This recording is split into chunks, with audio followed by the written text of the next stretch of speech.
Welcome to the Enlighten Up podcast. I am your host, Nicole Frolick, and I invite you to cozy up with me each week as I explore all aspects of the spiritual journey, spiritual biohacking, and expanding the mind beyond this reality. Remember that the collective awakening can start by planting one seed. So thanks for being such an amazing audience and sharing these shows with your family and friends. So without further ado, let's jump right into the episode and find out what we're discovering today. Hey everyone, welcome back to the Enlighten Up podcast. I'm really happy to have you back with me again this week. Before I kick it off into the show, I did want to remind all of you that on November 1st, I will be part of the Protect the Vote mass meditation and spiritual panelist talk on November 1st starts at 11 a.m. Pacific time.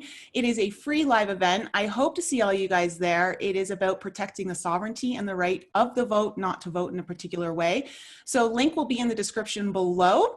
But without further ado, let's get to the real reason why we're all here. I have Elizabeth April joining us again, and she is a cosmic channeler, public speaker, spiritual influencer, and a celebrated artist. She has experienced the vibrational frequencies of truth and has done the necessary karma of spreading it. Her mission is to help others in awakening themselves to their infinite possibilities. Elizabeth, welcome back. Thanks so much for being here. Yeah, thanks so much for having me on again. There's been so much activation, so much movement, so there's always so much more to talk about, and I'm sure your people are feeling it too. Yeah, I mean, this month in general, 2020 astrologically has just been a shitstorm. It's like a lot of stuff. And then this month in itself, I literally was just talking about this with my alchemy group, that this week in particular that you and I are doing this is probably the most intense week of the most intense month of the most intense year that I think a lot of us have seen in a long time. So there's a lot, but of course, I think that it's really drawing up a lot of truths within us that we've buried that need to be healed, coming to the surface, things we can't avoid anymore, which is always fun. And, you know, I think I wasn't sure if I wanted to get into this later on the show, but I think we should start off with it because I think it will really set the tone for everything going forward. But just before in the pre-call here, you and I were chatting and I was mentioning that I really enjoyed one of your most recent videos that you put out where you got really vulnerable. You were crying. There were some tears there. And it was your video called This Made Me Cry, My Greatest Struggle video. And you talked about the need that you're having right now to really show the human side of you and not this strong, powerful teacher side that you completely put through in all your videos. Do you want to kind of take us through where that was all kind of coming from and why it was so important for you to do this video? Yeah, absolutely. So it's definitely been a huge struggle of mine, definitely my whole life. And even before I got online and on YouTube and I had, this many eyes on me, it was still a struggle within me of like, who am I really? What is my purpose here? And is who I am my purpose, right? And I think a lot of starseeds also feel this way as well. We volunteer our souls to come to this planet. We have a very strong mission to awaken or to heal or to help or to uplift humanity, which is beautiful and amazing. But in the mix of that mission, our human kind of gets thrown to the side. It doesn't feel as important to just exist and be. And I have a very strong and determined human aspect of myself, as well as a very strong and determined teacher aspect of myself as well. So it's been a battle kind of trying to integrate. And one of the issues that I've noticed is, I'll have 25% of my videos and my human will shine through. And my human really is a 28-year-old, very excited about life, and very impulsive as well. So if I see something and I'm like, oh, like this, really excites me, or I really love this documentary. And then I have all these people saying, well, that's actually a lie and you didn't fact check that. And that's not the truth. People don't have, I don't want to say that they don't have the ability to discern, But a lot of people show up in my videos and just assume that everything that comes through is either coming straight from the source or coming through some sort of past lifetime or what have you. So I've had a difficult time integrating the two, balancing the two, separating the two, and also letting the rest of the world know there are very two different and clear sides of me. But I am in such a quantum state that I really show up with my human and my teacher simultaneously most of the time. And if someone doesn't have that strong discernment factor, they will just mesh the two and assume that everything is just coming from the teacher. And then in that way, I feel the responsibility of, well, I don't want to lead these people astray in thinking that the stuff that my human, my 28-year-old is excited about, which may have nothing to do with the awakening, is the truth. So it's been a very difficult struggle for me. And like I said, I think a lot of starseeds also struggle with how they're presenting themselves, what their mission is, especially if what you do for a living is helping humanity and healing the world and giving back. And that's what you really love. And your human loves that too, So half of me is like, let's just completely separate the human and the teacher, or the human and the cosmic. And that in that way, it's just very clear. I've even contemplated, and you were talking about your real raw YouTube channel. I've even contemplated, starting up a new sub YouTube channel, which is just like a video diary. It's like a human thing. Like, hey, today's day was kind of shitty. How's everyone else feeling, right? So, but then, the response that I got back is, we love you for the integration. Like, we show up for your human, and we love the information that the teacher gives. So I guess the word is still out on how to proceed, but Yeah. it's really been top of mind for quite a while. Well, what I did was I kept it all on the same channel. Everything's on the same channel, but I created a series that has its own sub channel below on the thing. So, and I titled it Raw and Real. So every time I put it out, it's a raw and real, and everyone knows, okay, this is where Nicole's going to cry. This is where it's going to be, a bit of a healing session. And so there's a distinguisher that way. But I totally get it. And I think when we look at our journey, this whole human journey is about recollecting all the fractal parts of us that have been separated through traumas and pains. So to try to keep them separate and still put them out doesn't really make any sense, it's almost like it's dishonoring the whole reason of why we're doing it. Yeah, exactly. I know. And when I kind of separated myself, it's still such a battle within me. And you know what? I think part of the battle is the new human, right? If we were to really talk about where we're going at an emotional intelligence level place, and just a responsibility, accountability, integral place, energetically, we're moving into this place where everything is possible and everything is existing simultaneously, right? Mm-hmm. And that's a very difficult place to comprehend, let alone explain. And that's what I try and explain in all my videos, is this 5D place where anything is possible. So here I am stepping into this energy of the new human in being the fullest expression of the cosmic, the fullest expression of the human, the fullest expression of all of the past lifetimes and all of the traumas simultaneously. But once again, when I'm misinterpreted, mm-hmm. It makes me want to go back within. It makes me want to go back into the place where it's separated. It's like, oh, well, the rest of the world is dealing with the separation and they understand that tangibly because they're there at this time, so maybe I need to go back into this place of separation. So when I took a step back from the video and the challenge, I was kind of chuckling. I'm like, this is the exact opposite of what I teach, right? Which is what my struggle is. Like, let's just separate the two. Going back into 3, well, this goes over here in this compartment, this goes over here in this compartment, and that's what society is. It's compartmentalized so that we can better understand and tangibly intake that information. And so, yeah, it's just this, but when people misinterpret me and who I am, that's when it gets personal. That's when I start questioning myself, mm-hmm. Like, how should I present myself? Should I present myself in a way that people are going to tangibly understand me better? Or should I just continue being this quantum simultaneous 5D being and show up in both ways simultaneously and just let people figure it out? And I think that's at the end of the day, probably what I'm going to continue to do, Yeah. because that's in my highest integrity as well. And it's not our job to provide every single answer for every single soul out there, right? And of course, that's like the teacher in all of us wants to do that. For anyone who's traveling, it's funny because we talked about this last night on my call, where one of the things that I've been recognizing within myself is when you've done the journey that many are doing and you're helping them through, when you already know that you know the fastest way to how to get to the end goal in a sense. But of course it's the journey that matters. And there's so many, it's like, well, if you just did this and this and this, like you'd totally be through it and you'll get through it faster than I did. And at the end of the day, that's not what it's about. Everyone has their own time frame and how they're going to integrate stuff and process stuff. And all of the wisdom that you, me, and anyone else who goes through this journey gets it through the struggle, through taking the time and allowing it to all settle in.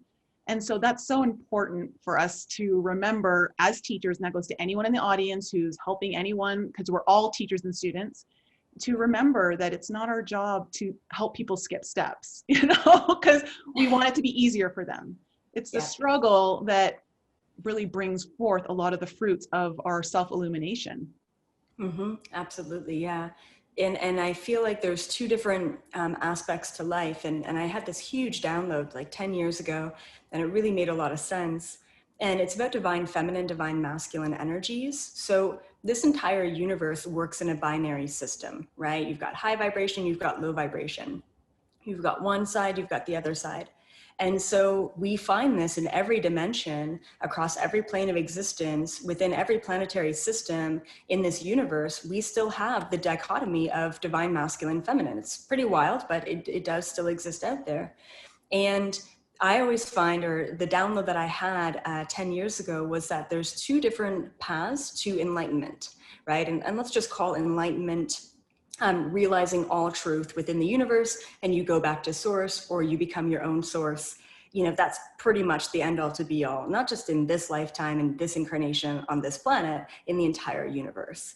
So, there's two different pathways to enlightenment. One is very divine feminine and one is very divine masculine. And the divine feminine path to enlightenment is through experience, is through feeling, is through going through it. Right. And that pathway is chaotic. It's you're over here and then you're over here and then you're over here and then this feels good and then that feels not so good. And you're just everywhere. Right. And it's a jagged, crazy path. And it takes a lot longer than the masculine path, because the masculine path is the path of knowledge. Right. So if you know everything, you're like, oh yeah, I understand that concept. I know what enlightenment is. I understand, and so you just kind of go straight through to enlightenment, that path. Right. But you have to have both the divine feminine and the divine masculine in order to actually reach enlightenment. So I find that divine masculine souls, doesn't matter what body you're in, what gender, what, sexuality you have, you have a divine masculine essence, and it's very knowledge-based, right? So I'm way more so that knowledge-based sort of energy that it's like, boom, you can get right to enlightenment, but there's going to be this stop right before that and say, oh, whoa, whoa, whoa, whoa. You have to experience all of the knowledge that you have. And then all of a sudden you have to go through all of the ups and downs and the emotional roller coaster ride of the experience. The beautiful thing about the path of divine femininity to the path of enlightenment, it takes a lot longer because you're in it and you're going through the experience. But as you're experiencing, you're also learning. So it takes a lot longer, but as you kind of get down that road of enlightenment, essentially you not only have experienced everything, but you also have to kind of really intrinsically know, the lessons and the dichotomies of what you have just experienced. So it really takes both of those aspects. And I completely agree. I mean, I can give information all day long and say, I, gathered this information over 10,000 lifetimes, and I'm here to give it to you now. And it still may take someone 2 lifetimes to really comprehend what that information was, because they have to be in it. They have to go through it. They have to experience it. Mm-hmm. So it's just very interesting. And that experience portion is where that vulnerability sits. And I think for me as more of a divine masculine energy, that experience is more difficult for me to sit in, because it requires the walls down and the analytical mind to kind of just relax a little bit so I can be in it and just flow through it. Yeah. And the majority of my life, I was very much more in my masculine energy, and I'm much more of a push things through, let's get it done kind of person. So allowance and sitting back and all of that is definitely where a lot of my lessons lie. Would you say, listening to you describe that was very interesting, and I completely agree with you, because the experience is so necessary to anchor it into the cellular knowing. And when you have the cellular knowing, that is when it is fully illuminated within the self. What I've also seen, though, is if you're someone who is experiencing it more so than the masculine path of illumination, that there will be also a stop point right before you get to the end where now you have to teach it.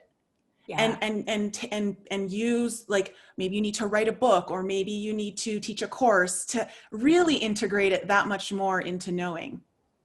Yep, exactly. Yeah. So it's interesting. Like, I think that's well said. And I think no matter what path you're on, you're eventually gonna have to experience the other one in order to complete. Exactly. Yeah. Get out of your comfort zone. Yeah. So, okay. So you do a lot of remote viewing and astral traveling to the Galactic Federation mothership, just outside Earth. And you sit in on a lot of meetings with, is it the Palladian Security Council? Is that what they're? That's what they're okay, called. So I guess my question for you is, what kind of information have you received recently about these last 3 months of 2020 that seem really pertinent? And is there any information that's kind of come in about the election? Do you ever even get that kind of information? Yeah, the only thing that they've mentioned about the election, because I did ask them about that, was it was all pre-planned, and that it was already happening the way that it was meant to happen from their perspective. They're very, very fickle about giving me specific information about specific things that could or could not potentially happen in the future. And the craziest thing is that we're in this timeline right now where all timelines are converging. Mm-hmm. So when I take a look at, say, your future, I'll take a look at 5 different timelines of, oh, you could move here, here, and here, right? And I can actually play out those timelines. That's quite easy because you are one individual creating your own reality. When we take a look at the collective consciousness around planet Earth, we've got 8 billion people, and probably some reptilians and aliens in there, who are all also having their grip around the creation of reality. Right? So it's very difficult when I take a look at a timeline in the future to say, yep, this is for sure going to happen. Mm-hmm. So they have been very, very, before they used to tell me whether it be riots or, a huge ice shelf in Antarctica breaking off. They told me about the volcano erupting in Hawaii a week before it happened. So they told me about all of these things, and it was spot on. Nowadays, they're pretty silent about making predictions in that sense, because we're hopping collectively in and out of so many different timelines that it's next to impossible right now. They just keep telling me that hold the highest frequency. That's what they keep telling me over and over. Hold the highest frequency for humanity's outcome, and that's what's going to happen, right? So don't worry about all of the moving pieces before we get to that outcome, but make sure that you're holding the highest frequency. So as far as politically, apparently everything's on track, which is a good thing. Yeah, can I just interject something there? Because I understand I have a friend who he's extremely psychic and remote views a ton of stuff, but whenever he tells me stuff, he's very careful. Well, part of the reason is he's protecting me from knowing certain things, but for the most part though, it's okay, let's just say if it was personal to me, he wouldn't tell me certain details because he doesn't want to interfere in the timeline. And I would think that's kind of what they're doing for you and everyone else here, is they're making sure there's no interference in that. Absolutely. Yeah. You get into paradoxes, you get into like what came first, the chicken or the egg. So say, for example, if I went on a live video or even just in this interview and I said, you know what, there's going to be a tsunami in 2021, right? All of a sudden, what if there didn't have to be a tsunami? And now because I've told whoever, thousands of people, now their minds are collectively consciously creating that, right? Mm-hmm. So it's like they're very, very careful about what they say, how they say it, and when they say it. So as far as politically, apparently we're all on track. I don't know. I'm not American, so I'm kind of removed from that. Yeah, I'm But Canadian as like far you. as, yeah. Oh, you're Canadian too. Yeah. Yeah. Yeah. Awesome. Good people. You know, Um, really about that, because this is something that I've talked about on my channel, is why it's so important to really focus on your own healing journey right now. Like, it's the best thing you could do for humanity is just to focus on your own self and your own journey and start disengaging with a lot of what the media is putting out there, only because the more, like, the message that I got was, by engaging with it, we're helping to create the very thing we don't want to create. yep. Absolutely. Yeah, exactly. And that's the message that I've been getting over and over and over again, which is we need to let go of these perceptions of what being selfish is, right? Mm-hmm. Like this really got started in religion. If you're not giving to God, if you're not giving to the collective, then you're a terrible person and you're going to hell. And the amount of guilt and shame that is wrapped around being selfish and service to self, even though that is a concept out there in the universe as well, right now we need to rewrite all of the traumas and the karmic debt that we've created by giving and giving and giving, and then completely draining our own life force energy. That's a whole paradigm of feeling guilt and shame for being selfish in and of itself, because ultimately our conscious creation within ourself creates the collective consciousness in the outer world. So if we're giving everything that we've got to everyone else, we're actually not creating a 5D vibration around the planet. We're just giving to the 5 people or the 10 people or whatever your capacity is. And we're actually keeping ourselves in a loop. We're keeping ourselves trapped. So that whole thing of, service to others, give, give, give, that's great, right? But if you're lacking within, then you're actually creating a lack mentality for the entire collective. Mm-hmm. So right now we just have to rewrite those wrongs until we are fully aligned and our love cups are overflowing. Then and only then can we be like, I have the luxury of giving back to you. I have the luxury of going on a live video and giving you information, right? So, and you mentioned it before, we are all teachers and students, and you're not a good teacher if you're not doing the work yourself, right? Yeah. And right now it's very clear what spiritual teachers out there are doing the work.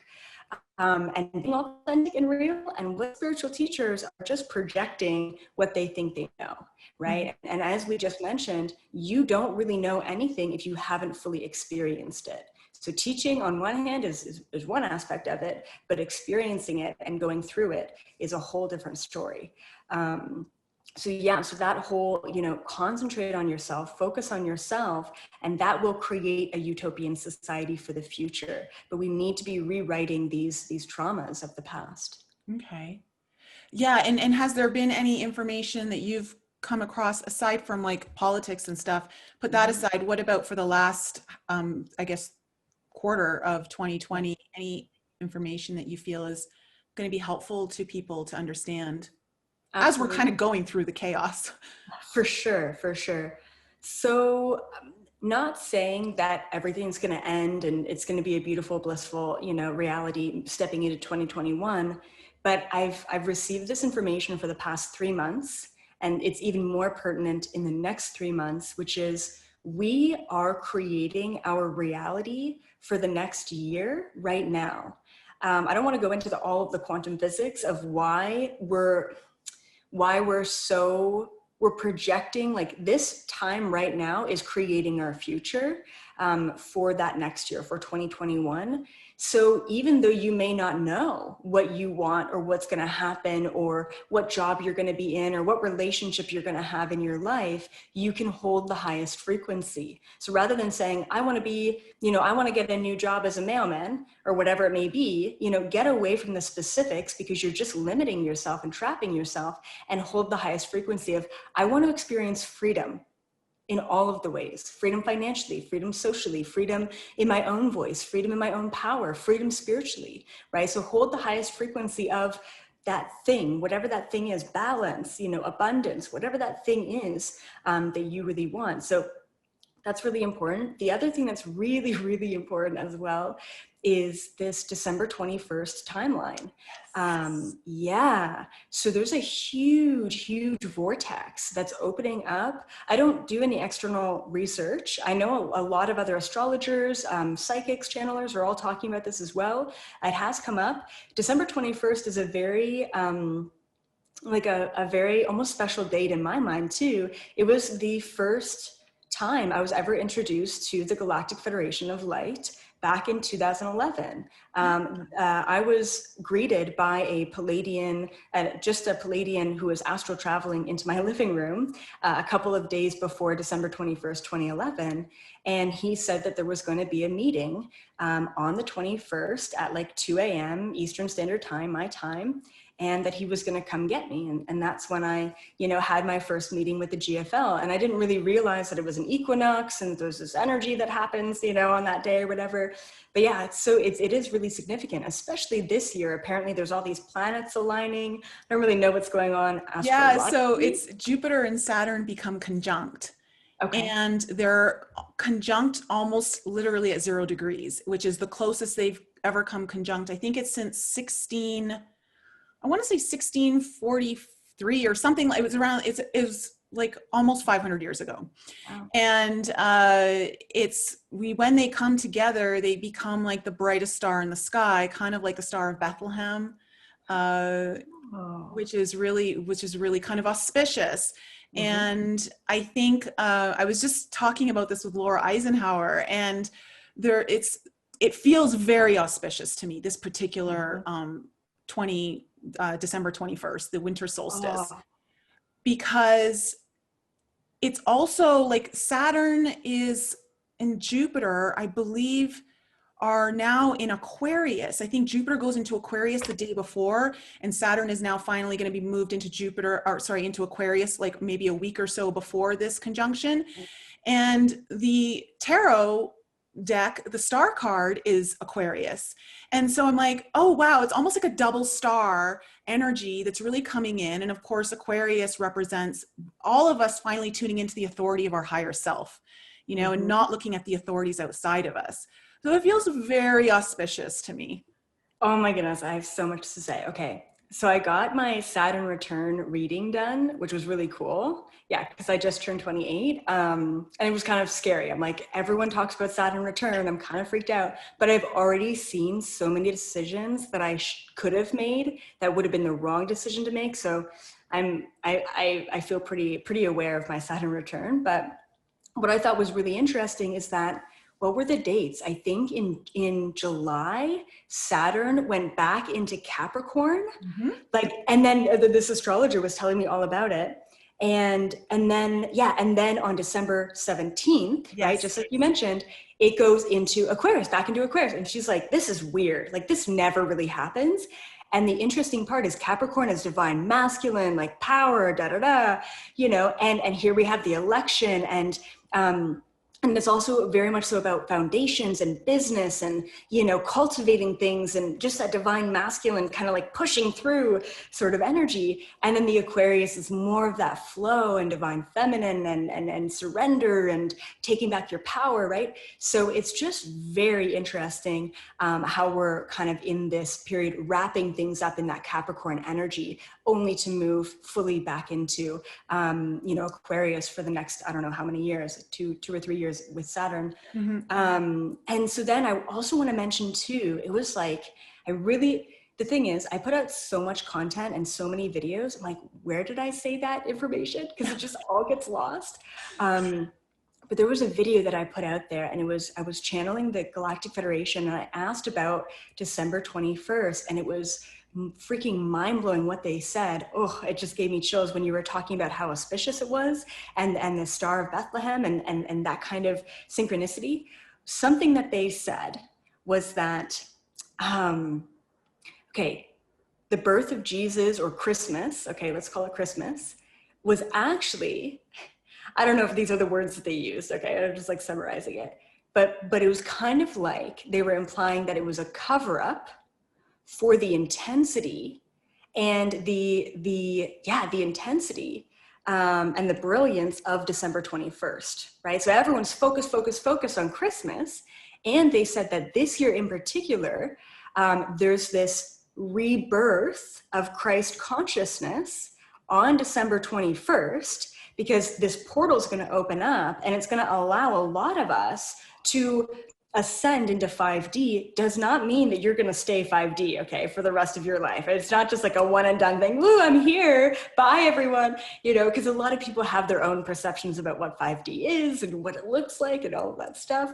But they basically said that part of quarantine is actually helping us tune into the frequency of December 21st, so that we're not all distracted by the, you know, hub of Christmas. And I was gonna say how perfect to, of course, you know, like make obviously Christmas very commercial. And so on a very high portal energy day, everyone's worried about trying to get all their Christmas shopping done and getting all their baking done and getting like everything, you know, it's just chaos and totally missing the opportunity. 100%, right? Wow. And now that's why all of these teachers and light workers are all saying, be aware on December 21st. So I have a very important message also from the Security Council about December 21st. They said, and this makes a lot of sense because I've like totally been in between too. They said that the most important thing, two things. One, December 21st is a portal. All portals amplify energy, right? So if you're having a shitty day, it's going to amplify that energy. If you're having a great day, it's going to amplify that. But it's amplification into the future, okay? So manifestation is going to be huge on December 21st. Everyone should be doing ceremony. I'm actually bringing a group of people together for December 21st. Are you in LA? No. I'm in like Colorado and Denver. Okay, sad. Okay, all right, that's fine. You'll come to the next one. I would have totally been there if I could. Yes. And yeah, so, you know, everyone has to really kind of like be in ceremony and meditation and be very intentional for December 21st. But another thing that the GFL said was, we have all been existing in split parallel realities and split timelines, okay? So anyone who's listening to this, I want you to really think about where you've been at in your own mind and how you've been divided. Should I move? Should I not move? Should I leave my husband? Should I not leave my husband? Should I go back to school? Should I not go back? Whatever the decision is, I guarantee you there's at least one, probably multiple decisions that you're in between right now. And I want to tell you that it's really important that you make a solid decision before, or at least on December 21st, of what it is that you want.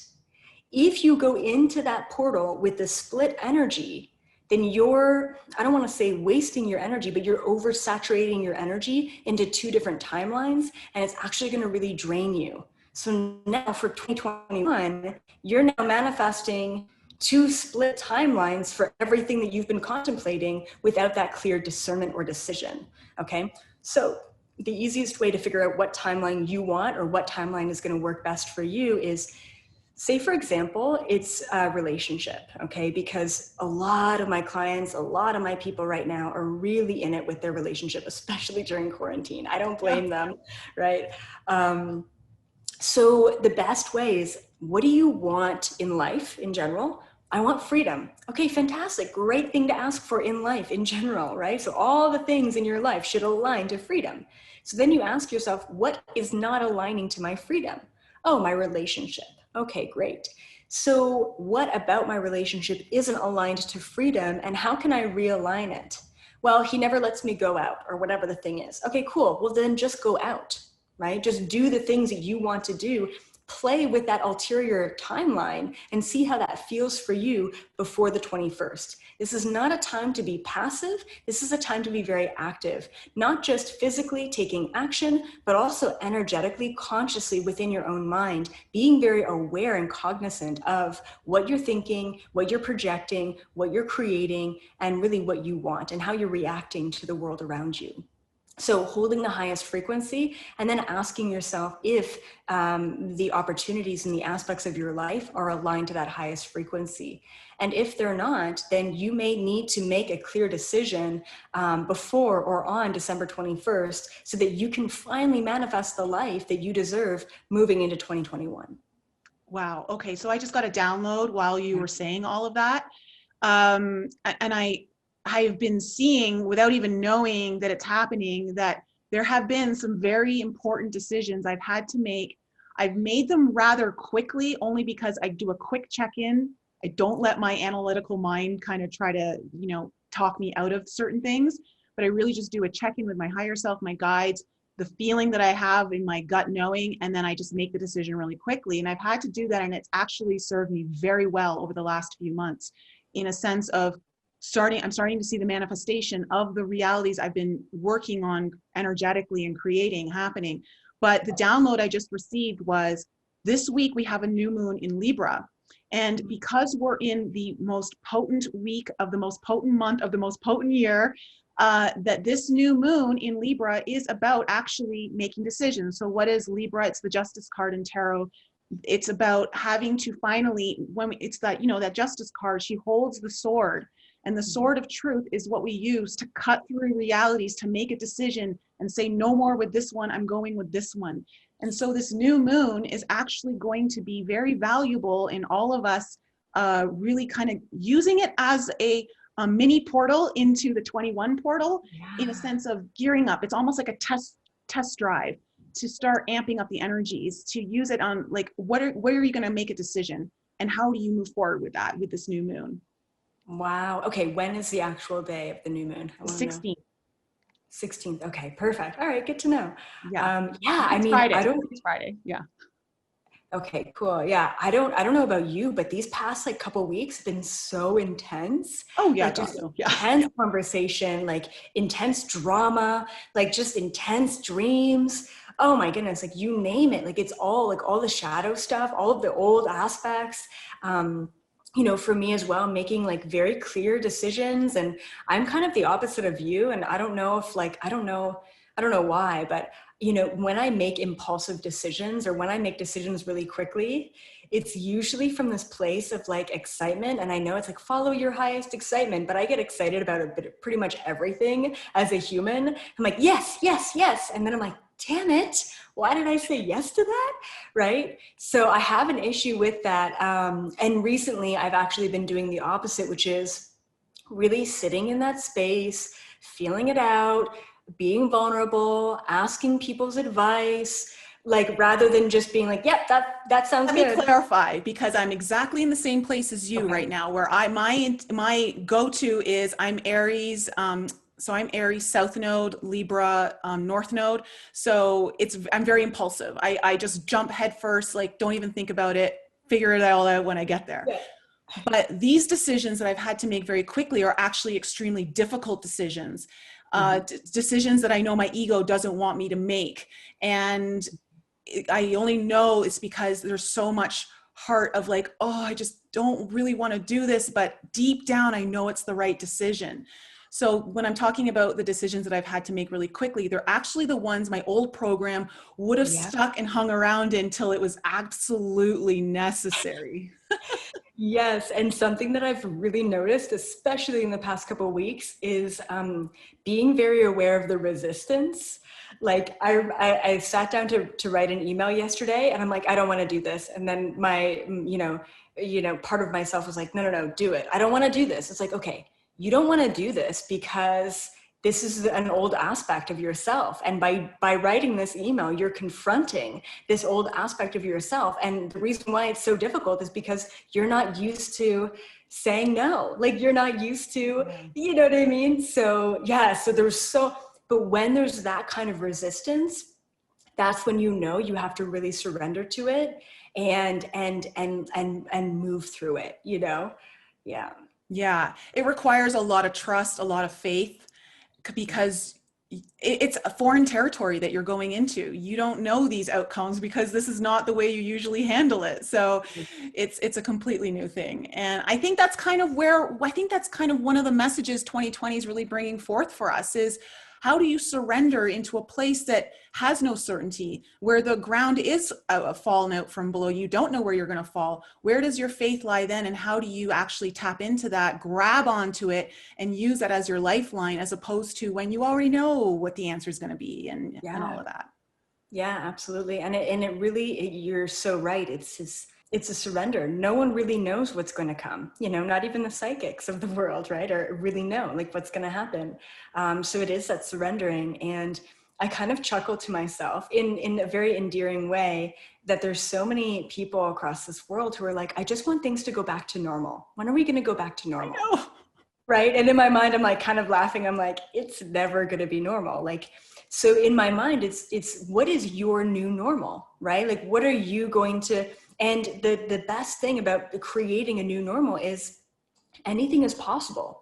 If you continue to not just be in this place of surrender, but utilize the opportunity of being in a place of surrender, it means you have no expectation and no attachment to the outcome of whatever it is that you're asking for or moving into, right? Which is a place where if you're like, you know, I could really use an extra, financial bump or whatever it may be, instead of saying, I'm going to win the lottery and really locking yourself into a reality that is most likely not going to happen because you're not contracted for that. You know, all of a sudden you get a government check and you're like, oh, this is really nice. Where did this come from? And it's because you're allowing yourself to be open and vulnerable, but also maintaining an intention for the highest vibration, right? It's that balance between the divine feminine, the surrender, and the divine masculine, the direction. That's the Yeah. 5D place. Yeah. Yeah, 100%. And it's so difficult for all of us to let go of the comforts of what we know, the familiarity. But even like just going back into what we were talking about, like that north node, south node, is our south node is where it's basically everything we've known from our past. It's our past lives. It's our familiar place. It's what we're very comfortable in. It's our comfort zone, basically. And we're all being forced into our north node, so to speak, of this year, of really having to accept that we've passed a point of no return in this year. We are not going back to the old way, but at the same time, who wants to go back to that anyway? Yeah, yeah, exactly. But once, like the people who haven't done the work, it's easy, it's comfortable, they don't have to think. Like the amount, it's so funny because, you know, I think I said this in a podcast the other day, but you know, if you really think about your human life and, well, you've got to feed yourself. And if you have kids and a family, you've got to feed them. And then you've got to work and make money and take care of everyone and shower and, you know, clean up your place and vacuum. And there's just so many things just in general as a human that you have to do. And then on top of that, you have a spiritual awakening. And now you're dealing with ancestral stuff and past life stuff and traumas from childhood stuff. And, you know, just all these layers. And it's like, of course, everyday people, 3D people don't really want to wake up because it takes work, right? It takes effort. It's a challenge to now, wow, I didn't even think I had enough time in my human world. And now I have to have more time to be consciously aware of my thoughts and my actions and my reactions. What, you know? So anyone who hasn't done the work, it's going to feel overwhelming. And that's where shadow work and ego death and, you know, that's where all that stuff comes from. And even the ones who have done work, I've had so many ego deaths this year. It's been amazing. Let's talk about that, because that's actually something I wanted to talk about. I was really impressed with one of your videos in the last few weeks that you've put up, where you came forward after a laser surgery, like laser facial, like, you know, work. And of course, it looked like you had all these burns all over your face. And I guess you had talked about how you'd suffered from a lot of skin issues growing up and throughout your life. And do you want to kind of go into that? Because you talked about the need of stripping away the layers and what that was all about. And I'd love for you to kind of share your perspective on that, because that was really powerful, that video. I really loved it. Yeah, absolutely. So for those of you who haven't seen the video, I look like a leopard. Like literally my skin was peeling off my face. And yeah, so, you know, it has been an issue my whole life of just, whether it be eczema or acne, it's like, why do I have both ends of the spectrum? Like, this is fantastic, right? And of course, my face is my outward viewing, you know, to the rest of the world. And it's always just, it's, you know, for anyone else with skin issues, you know that it's a constant, you know, thought in your mind. But I also just kind of want to mention as well, everyone has their crux.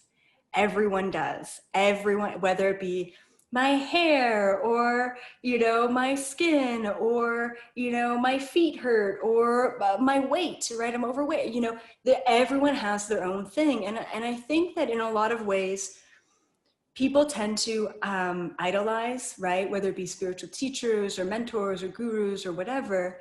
And I've noticed that people, you know, tend to idolize me and think that I'm perfect. I think in a lot of ways I am a perfectionist. So I try and present that, right? Because that's just who I am. But I'm by no means perfect.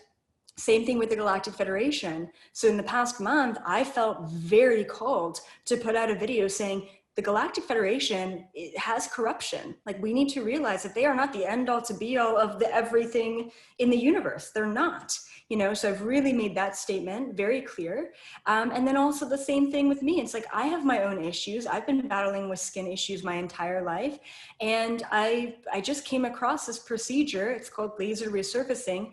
And I call it a haircut for your face, because basically it lasers off, I don't know, like 2 layers or 3 layers or whatever of your skin on your face. And it's really nice because all of a sudden, you know, you get to have this fresh face in a sense, right? And I felt that it was very important that I went on a video without makeup, you know, and my face looking pretty ragged, and letting people know, like, I'm not perfect. I deal with these things all the time. And so many people were surprised. Of course, good lighting and lots of makeup will always kind of have that projection. But a lot of people were like, wow, I didn't even know that you were battling with this, you know? And I think that it's just really important, you know, and we talked about the whole spiritual teacher versus human. It's important that people understand that human battle or that human aspect a lot more. And I'm trying to bring people into that a lot more so that they don't just look at me as some, you know, perfect teacher who has all the information.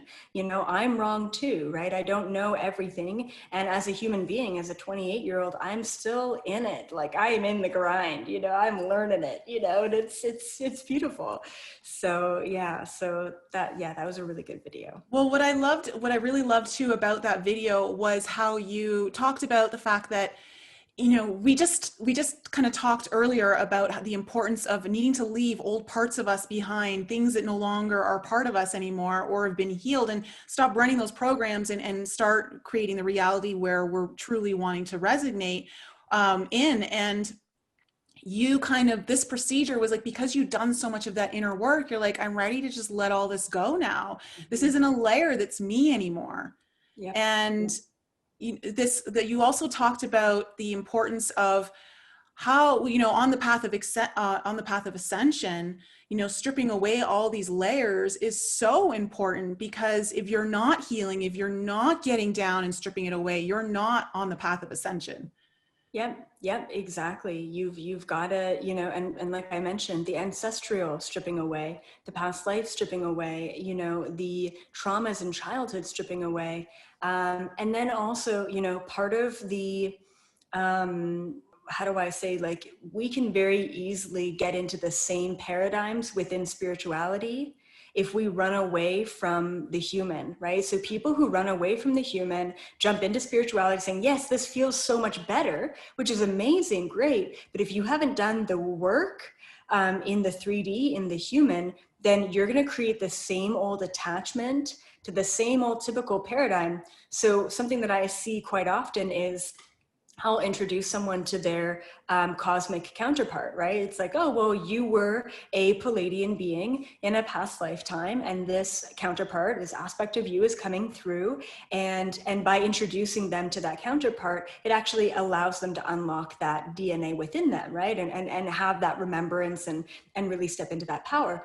However, once again, if you haven't done the work on stripping away the layers and even needing the labels, all of a sudden you're like, oh, yep, this is who I am now. I'm a Palladian light worker. And I'm like, no, still not getting it, right? So there's all these layers of understanding and complexity and layers that we strip away, and then only to create new layers of identity, right? And it's not about that. It's about being able to, from moment to moment, understanding that your identity is constantly changing. And I always bring it back, but this is so important. I bring it back to this simple example of like drinking coffee every morning, right? So if someone's like, oh, like, do you want to go out for coffee? Oh yeah, I love coffee. I'm a coffee drinker, right? That's your identity. You're a coffee drinker. You drink coffee every day. But what if all of a sudden you're like, okay, I'm stripping away the identity of being a coffee drinker, right? And then you wake up in the morning and you're like, I could have turmeric, I could have tea, I could have coffee, I could have cocoa, right? What is it that I want? All of a sudden, when you're in a place without identity, you have more options. But the problem with that is that if you're not clear within your own vibration, you are going to get lost in the options.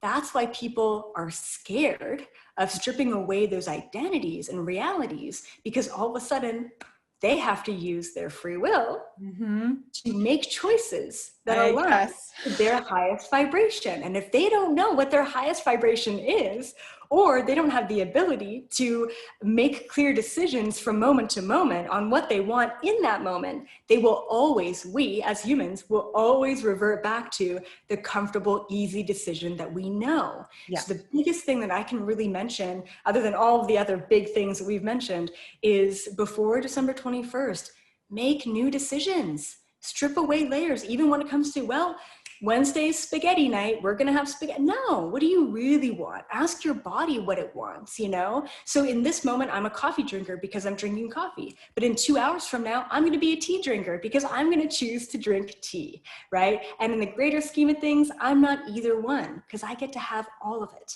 at the same time. Yeah, no, I think that's great. That's actually one of the things that I think it was in about 2016 or 2015, somewhere around there. I was kind of playing with this idea of limitlessness and understanding that, you know, sometimes we think limitless means having no limits, but when you have no limits, then you're not limitless because then you can't put any limits in there. But what if one day you want to have limits? And so this idea of limitlessness is knowing that from moment to moment, you can choose differently. That's your right. That's your sovereign right to choose. And like you were saying, make a decision. And I think that's so cool. Like even yesterday, or I should say Saturday, I was like, oh, I really want a croissant. And I went to my favorite bakery and I was like getting ready to get one, but they were all sold out. They sold out really early. I was like, okay, tomorrow I'm going to get up early and I'm going to make sure I go. And then I woke up that morning. I'm like, but I really don't want one. But I promised myself I was going to have one. And I'm like, but I don't really want it. And I was like, okay, well, I guess I don't want it. And then an hour later, I was like, oh no, wait, I really do want it now. Okay, I'm going to get it. Yeah. Yeah. And it's just kind of giving yourself the space to know that in a given moment, you can change your mind and then you can go back. And then, you know, like, it's just that limitlessness of our infinite beings and allowing that to play with that, you know, in this 3D reality.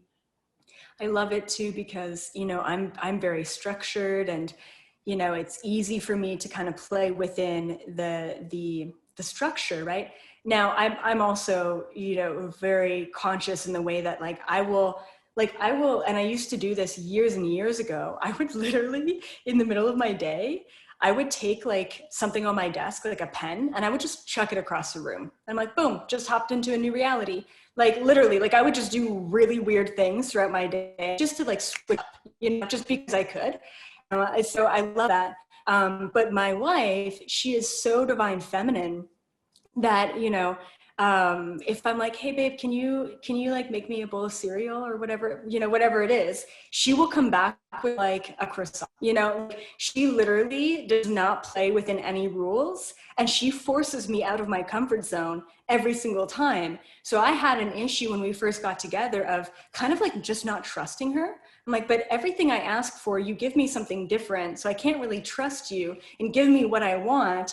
And then I didn't realize that what I really needed was I needed that unstructure. I need her divine femininity to just be all floaty and up in the air and just doing whatever she wants to do and being okay with that.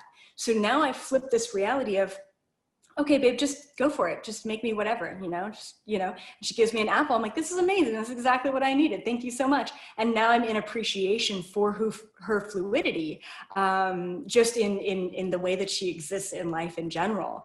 And that allows me to be so unstructured and really appreciating the lack of expectation and attachment as well. And I love that, because no matter what it is, what you're doing is you're putting yourself in a place where I'm going to choose to experience this with appreciation and gratitude and pure joy, no matter what comes my way. Maybe a can of Spam, but I'm going to love it. Exactly. Thanks, babe. I'll just set this aside. This is it. Yeah. Yeah. Oh my gosh, that's so awesome. I love that. Well, okay, the last thing before we wrap up is, I know one of your most popular videos was about the child sex trafficking, and like that's something that about a year ago, it was at the end of this month actually, I started to have remembrance of sexual abuse when I was 5 coming forward. And at first, of course, it only came through emotionally. I just started reverting back to when I was 5, 6 years old and having all these really scary emotions. And so this has been kind of something that's been near and dear to my heart to talk about more. And, you live in the belly of the beast of that, whole, yeah, I mean, it's everywhere. But there is a bit of a concentration and quite a belly of the beast of that in LA, where you're situated. First of all, like,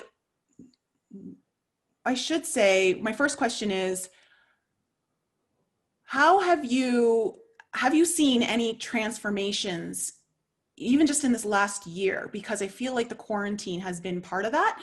Have you seen any transformations within the city itself on how people are, or it's the light that's coming to that?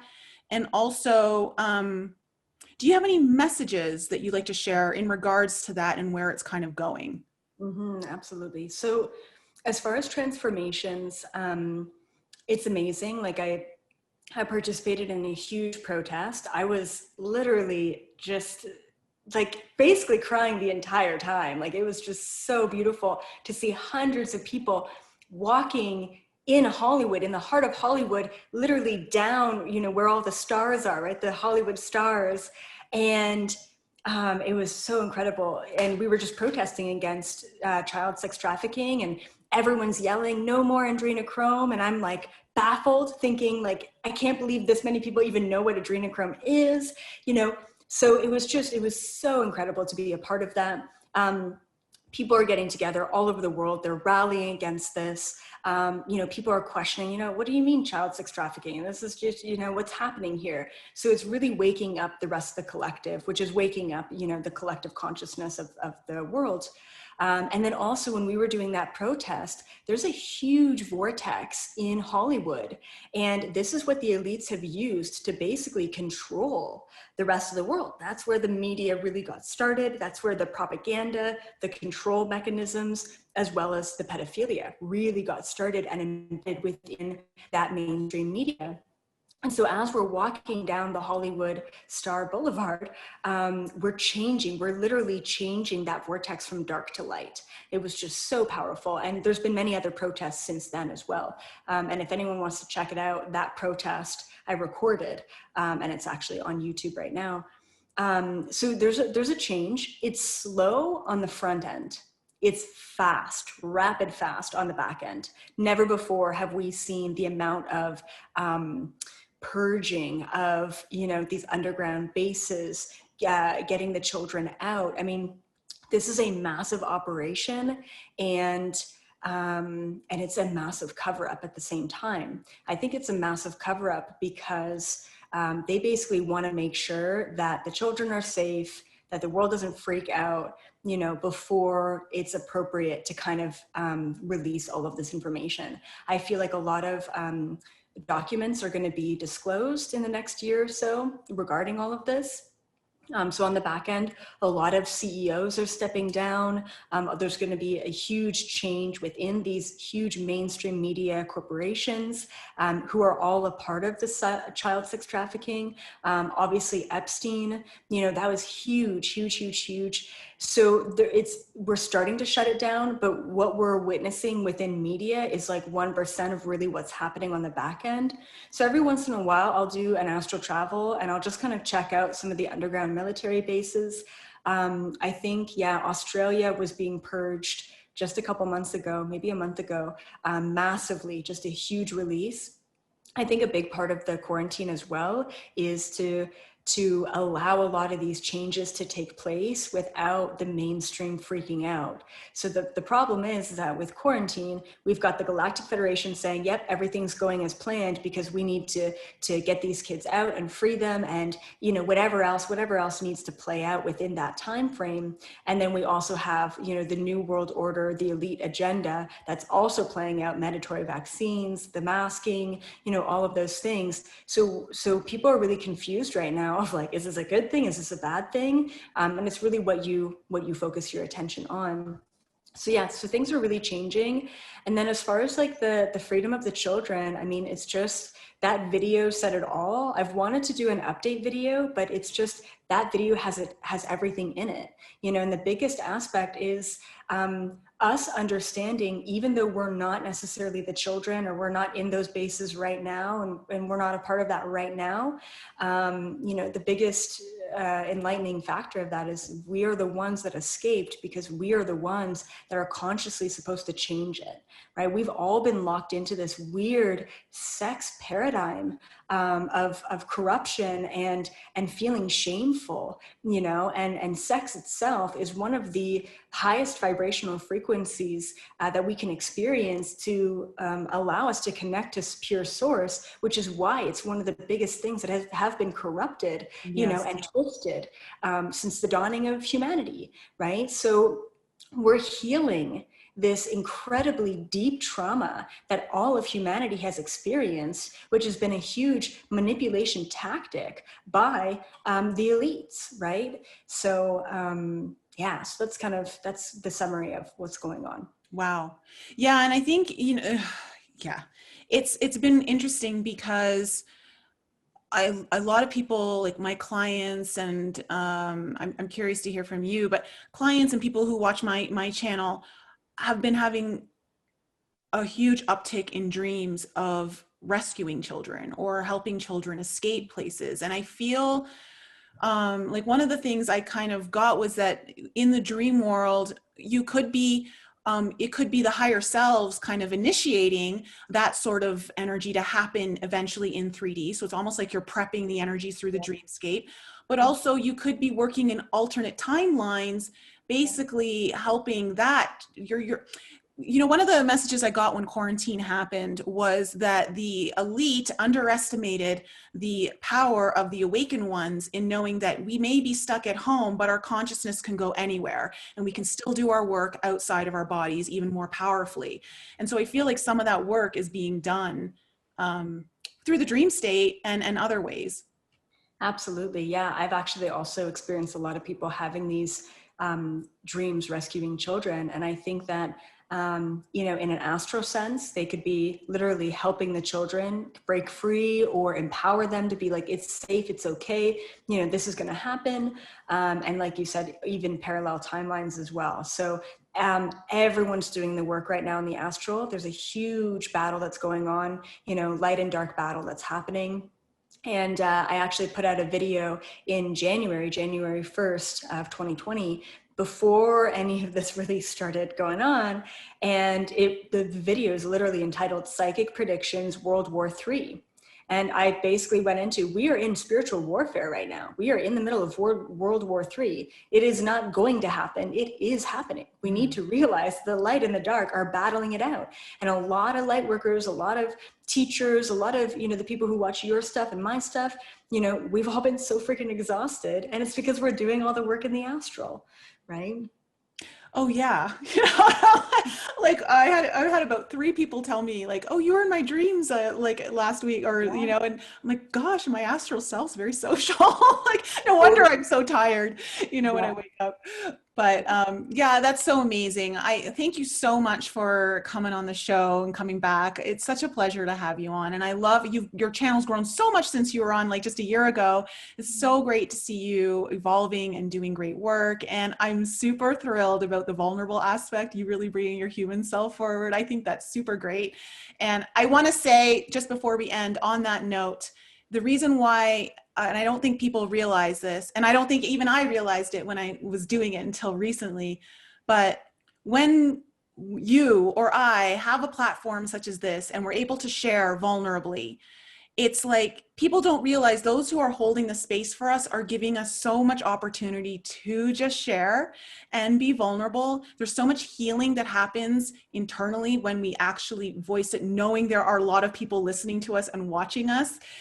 But also I know that it's healing for the people who are receiving the vulnerable transmission, and there's this beautiful reciprocity of vulnerability that happens when we do that.